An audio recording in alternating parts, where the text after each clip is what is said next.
ಕಾಡುಗೊಲ್ಲರು ಯಾರು, ಅವರ ಮೂಲ ಕುಲಗಳು ಯಾವುವು ಮತ್ತು ಆ ಕುಲಗಳಿಂದ ಹುಟ್ಟಿದ ಬೆಡಗುಗಳು ಯಾವುವು? ನಮ್ಮ ಪೂರ್ವಜರ ಗುರುತು, ನಮ್ಮ ಸಮುದಾಯದ ಹೆಮ್ಮೆ, ಆ ಮಹತ್ವದ ವಿಷಯವನ್ನು ಇಂದು ಈ ವಿಡಿಯೋದಲ್ಲಿ ತಿಳಿದುಕೊಳ್ಳೋಣ. ನಮಸ್ಕಾರ ಎಲ್ಲರಿಗೂ, ಗೋಕುಲ ಕನ್ನಡ ಯೂಟ್ಯೂಬ್ ಚಾನೆಲ್ಗೆ ಹಾರ್ದಿಕ ಸ್ವಾಗತ. ಈ ಚಾನೆಲ್ನಲ್ಲಿ ನಾವು ಕಾಡುಗೊಲ್ಲರ ಇತಿಹಾಸ, ಸಂಸ್ಕೃತಿ, ಆಚರಣೆಗಳು, ದೇವರ ಪದಗಳು ಮತ್ತು ನಮ್ಮ ಪೂರ್ವಜರು ಬಿಟ್ಟಿರುವ ಅಮೂಲ್ಯ ಪರಂಪರೆ ಬಗ್ಗೆ ಮಾಹಿತಿ ನೀಡುತ್ತೇವೆ. ನಮ್ಮ ಸಮುದಾಯದ ಬಗ್ಗೆ ತಿಳಿದುಕೊಳ್ಳುವುದು ಅಂದರೆ ನಮ್ಮ ಬೇರುಗಳನ್ನು ತಿಳಿದುಕೊಳ್ಳುವುದೇ. ಇಂದಿನ ವಿಡಿಯೋದಲ್ಲಿ ಕಾಡುಗೊಲ್ಲರ ಮೂಲಕುಲಗಳು ಮತ್ತು ಆ ಕುಲಗಳಲ್ಲಿ ಬರುವ ಬೆಡಗುಗಳ ಬಗ್ಗೆ ತಿಳಿಯೋಣ. ಕಾಡುಗೊಲ್ಲರ ಮೂಲಕುಲಗಳು. ಕಾಡುಗೊಲ್ಲ ಸಮುದಾಯದಲ್ಲಿ ಮುಖ್ಯವಾಗಿ 3 ಮೂಲಕುಲಗಳು ಇವೆ. 1 ಚಿತ್ತಾಮುತ್ತಿ ಕುಲ, 2 ಚಂದಮುತ್ತಿ ಕುಲ, 3 ರಾಮೇಗೌಡನ ಕುಲ. ಈ 3 ಕುಲಗಳಿಂದಲೇ ಇಂದಿನ ಕಾಡುಗೊಲ್ಲರ ಅನೇಕ ಬೆಡಗುಗಳು ಮತ್ತು ಉಪಬೆಡಗುಗಳು ರೂಪುಗೊಂಡಿವೆ. 1 ಚಿತ್ತಾಮುತ್ತಿ ಕುಲ. ಮೊದಲಿಗೆ ಚಿತ್ತಾಮುತ್ತಿ ಕುಲದ ಬಗ್ಗೆ ತಿಳಿಯೋಣ. ಈ ಕುಲದವರು ಮೂಲತಃ ಚಿತ್ತಾರಿ ಗೊಲ್ಲರು ಎಂದು ಕರೆಯಲ್ಪಟ್ಟವರು.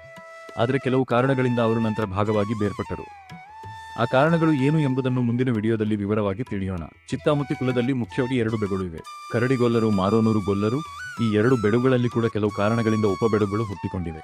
ಅವುಗಳ ಬಗ್ಗೆ ಮುಂದಿನ ವಿಡಿಯೋಗಳಲ್ಲಿ ತಿಳಿದುಕೊಳ್ಳೋಣ. 2 ಚಂದಮುತ್ತಿ ಕುಲ, ಇನ್ನು 2ನೇದು ಚಂದಮುತ್ತಿ ಕುಲ. ಈ ಕುಲದಲ್ಲಿ ಅನೇಕ ಬೆಡಗುಗಳು ಇದ್ದು ಅವುಗಳಲ್ಲಿ ಪ್ರಮುಖವಾದವು: 1 ಸಾನ್ಯರು ಗೊಲ್ಲರು, 2 ಪೋಲೆನೂರು ಗೊಲ್ಲರು, 3 ಅರಸನೂರು ಗೊಲ್ಲರು, 4 ಅಜ್ಜರು ಗೊಲ್ಲರು, 5 ಹೇಗಡನೂರು ಗೊಲ್ಲರು, 6 ಸೋಮನೂರು ಗೊಲ್ಲರು, 7 ಮಸೀನೂರು ಗೊಲ್ಲರು. ಈ ಬೆಡಗುಗಳಲ್ಲಿಯೂ ಕೂಡ ಕೆಲವು ವಿಶೇಷ ಕಾರಣಗಳಿಂದ ಉಪಬೆಡಗುಗಳು ರೂಪುಗೊಂಡಿವೆ. ಅವುಗಳ ಹಿನ್ನೆಲೆ ನಮ್ಮ ಸಮುದಾಯದ ಇತಿಹಾಸದಲ್ಲಿ ಬಹಳ ಮಹತ್ವದ್ದಾಗಿದೆ. 3 ರಾಮೇಗೌಡನ ಕುಲ. 3ನೇದು ರಾಮೇಗೌಡನ ಕುಲ. ಈ ಕುಲದಲ್ಲಿಯೂ ಅನೇಕ ಬೆಡಗುಗಳು ಇದ್ದು ಅವುಗಳಲ್ಲಿ ಪ್ರಮುಖವಾದವು: 1 ಅರೆನೂರು ಗೊಲ್ಲರು, 2 ಮೇರೇನೂರು ಗೊಲ್ಲರು, 3 ಕಂಬೇರು ಗೊಲ್ಲರು, 4 ಕಳೆನೂರು ಗೊಲ್ಲರು, 5 ಒಡೆನೂರು ಗೊಲ್ಲರು, 6 ಒನಕೆರು ಗೊಲ್ಲರು, 7 ಕಂಚಿನೂರು ಗೊಲ್ಲರು. ಈ ಬೆಡಗುಗಳು ಕೂಡ ಕಾಲಕ್ರಮೇಣ ಕೆಲವು ಕಾರಣಗಳಿಂದ ಉಪಬೆಡಗುಗಳಾಗಿ ವಿಭಜನೆಗೊಂಡಿವೆ.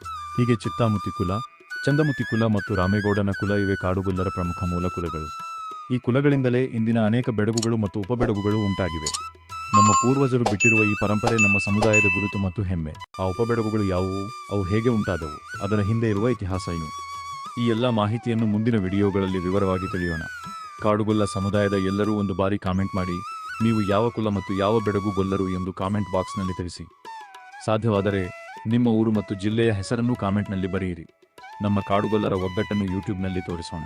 ಈ ವಿಡಿಯೋ ನಿಮಗೆ ಇಷ್ಟವಾದರೆ ಲೈಕ್ ಮಾಡಿ, ಶೇರ್ ಮಾಡಿ, ಗೋಕುಲ ಕನ್ನಡ ಚಾನೆಲ್ ಸಬ್ಸ್ಕ್ರೈಬ್ ಮಾಡಿ. ಮತ್ತೆ ಭೇಟಿಯಾಗೋಣ ಇನ್ನೊಂದು ಕಾಡುಗೊಲ್ಲರ ಇತಿಹಾಸದ ವಿಡಿಯೋದಲ್ಲಿ. ಧನ್ಯವಾದಗಳು.